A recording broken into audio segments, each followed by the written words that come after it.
Also, and historical, perhaps, maybe not quite so much, is, well, yeah, I think, well, it's hard to say, with Louis Andriessen. And he is a minimalist. But he is now taking minimalism to such great lengths that sometimes he's been characterized as a maximalist. And he is emblematic to a younger generation of composers that's going to grow up in New York, associated with a new music festival called Bang on a Can. And we'll meet at least one of them as we progress here. But meanwhile, this is Das Style.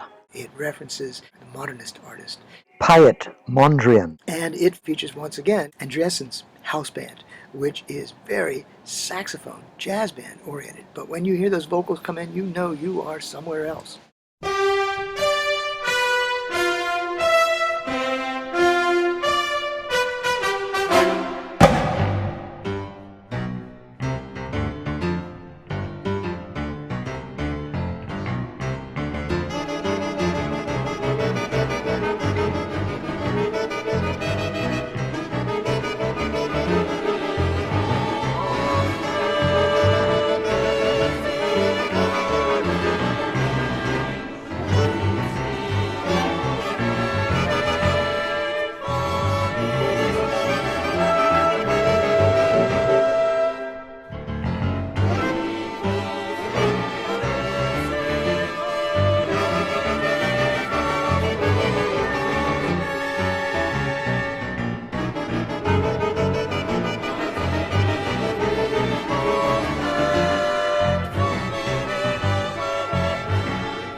So John Lennon starts the Quarrymen in 1957 with some friends from his high school.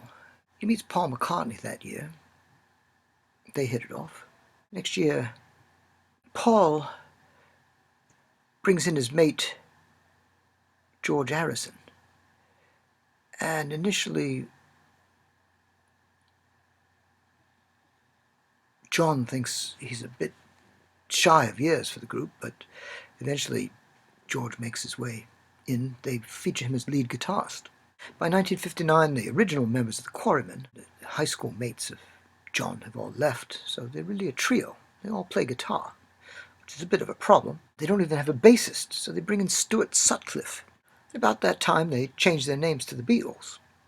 Originally, it was the Silver Beatles. And there was a misspelling of the word Beatles, and it's all having to do with Buddy Holly and the Crickets. Of course, Beat, not B-E-E-T, like the Crawleys, but instead as the Beat. They're part of the Mercy Beat movement, skiffle bands. They have enthusiasm for American rhythm and blues, rock and roll. In 1960, they have the first of several gigs in Hamburg. They're playing in the red light district. It's that district where the ladies, in the evening, they're displayed in red boxes. They're quite charming. They go back and forth because, as we know, a prophet is not respected in his home country. They've acquired a drummer. They went through several. They had Pete Best, so now they're a quintet. At one point, when the rest of the band, the rest of the mates have gone back to England, the second gig in Hamburg, Stuart's girlfriend, Astrid Kircher, cut Stuart's hair in a exi motif. The exis were short for the existentialists, folks like Sartre and Camus. No exit. Wonderful. But Stuart decides to leave the group, so they're down to a quartet. Oh, but at that point, Paul decides to pick up the bass slack. That was in 61, the Exy haircuts and so on. In 62, Brian Epstein gets wind of them. He had been working at a record store, his father's record store, and he noticed that people were coming in and requesting music by the Beatles. At least that's the official story. Truth to tell, he was involved in promotion, and he may have heard the Beatles previous to this. And Epstein does the Beatles well. He steers them eventually to EMI Records and the producer George Martin, and both Epstein and Martin are very influential in the Beatles' careers. Matter of fact, both have been called the fifth Beatle. And by 1963, the Beatles are becoming so big in England, it's positive hysteria. It's known as Beatlemania. And so George Martin prepares them. They've had a number of hits, as many as 17. So by that point, they're ready to take on the American market. Now this is a big deal because the American market has never really been penetrated by a British popular group. So they're very careful. And amongst the recordings that they promote in America is one called She Loves You, another one, I Want to Hold Your Hand. And I must confess, I was a 7-year-old doing as many did in America, watching the Ed Sullivan Show on Sunday night. And my first impression of the Beatles was, at 7 years old, mind you, was how juvenile. I learned differently. The Beatles grew, and I grew over the years to truly appreciate their music. And indeed, even these early pieces are quite charming, as juvenile and Fab Four and lovable mop tops as they are. Of course, by now, the Beatles have been well codified. Early on, after their breakup in 1970, the complete book, The Complete Beatles, arrived. It was a rather foreboding black volume, which is around here somewhere. I don't know where. But then even later, the Beatles box set, the Beatles Complete Scores. Every song written and recorded by the Beatles. And this is a little more sophisticated. The big black book featured many of the pieces in different keys than they were originally written. But this, rather marvelous, like the American women and the British women, they just have a different accent. So let us find I Want to Hold Your Hand. Now, teeny bopper music, yes, but what else do we want to hold? One of the striking differences between the Beatles, actually, and many of the rhythm and blues groups that were emulating American popular music, the fact that often Beatles tunes seem to, perhaps even as bebop jazz, channel pre-existent songs for their chord structure. And when you actually look at I Want to Hold Your Hand, it's rather extraordinary. Truth to tell, we don't need to do this because I've got it. These scores are rather charming. Vocal, guitar 1, guitar 2, bass, and drums. And sometimes, the more complex, they'll have others, even a symphony orchestra. Are we in the right key here? Ah! I think the Ed Sullivan performance, not in the correct key. I just worked it out in F sharp.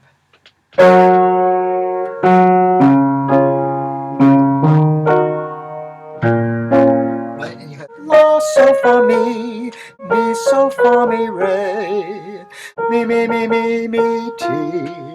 La, so, fa, mi so, fa, mi, re, mi, ti. Do, ti, la, so, ti, do, la, so, mi, re, do, ti, la, so, ti, do. Rather charming in its own way. But that chord progression, do you recognize it? 1, 5, 6, 3. How about this? Do, ti, la, so. Or how about mi, re, do, ti. It's Pachelbel's Canon. Ladies and gentlemen, the Beatles.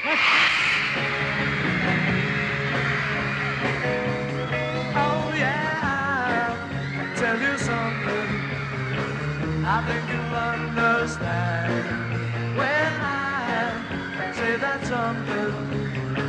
I wanna hold your hand.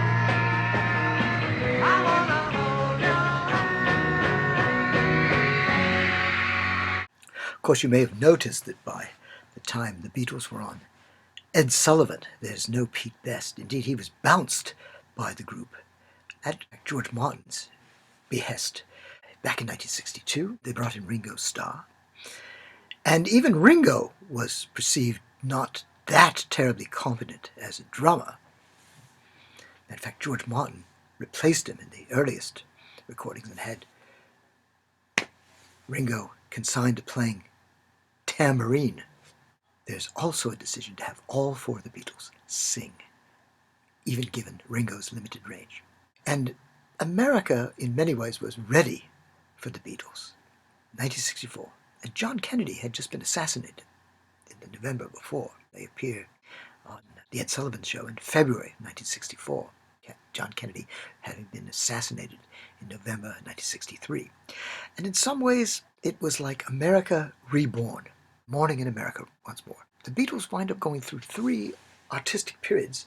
There was an article in the New Yorker magazine many years after this, talking about particularly David Bowie and Madonna and the fact that those two artists kept changing their image over the course of years. And research seems to have shown that any fad in American society or in world society peaks like the coronavirus. There's a rise, there's a peak, and then there's a falling off.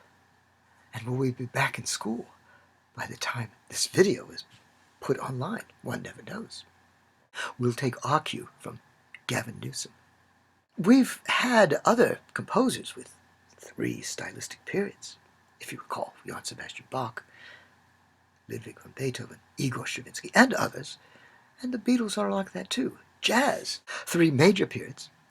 And those periods in jazz were rather accelerated, and we find that even more with the Beatles. Even in 1964, they encountered Bob Dylan. And their audience by this point is arguably growing up a little bit.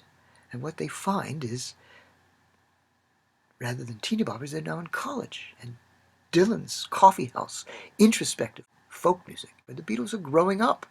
Their audience is maturing, and so they get a little dose of introspective seriousness. And as well, the Beatles are almost victims of their own popularity. They are touring almost constantly. Lennon and McCartney, of course, when they were very young, had made a pact that they would credit all their songs to themselves as a twosome. And initially they were billed as McCartney and Lennon, but soon it became Lennon and McCartney. Age does have its precedence. But if you check Wikipedia articles, you'll find that most Beatles songs tend to be really more one than the other. And it changes. And one can imagine that many times the songs written in hotel rooms would feature one of them maybe playing a riff, saying, check this out. And then the other one responding. And the chorus could go like that, you know. So this collaborative writing is very important. But the stress of almost constant touring and record producing at the same time, in some ways, like the premiere of The Rite of Spring, the cacophony of the crowds, Beatlemania, really continues all the way through 1966, their last live performance, Candlestick Park in San Francisco. And from that point, they become a studio band. And from that point, we also see another stylistic change.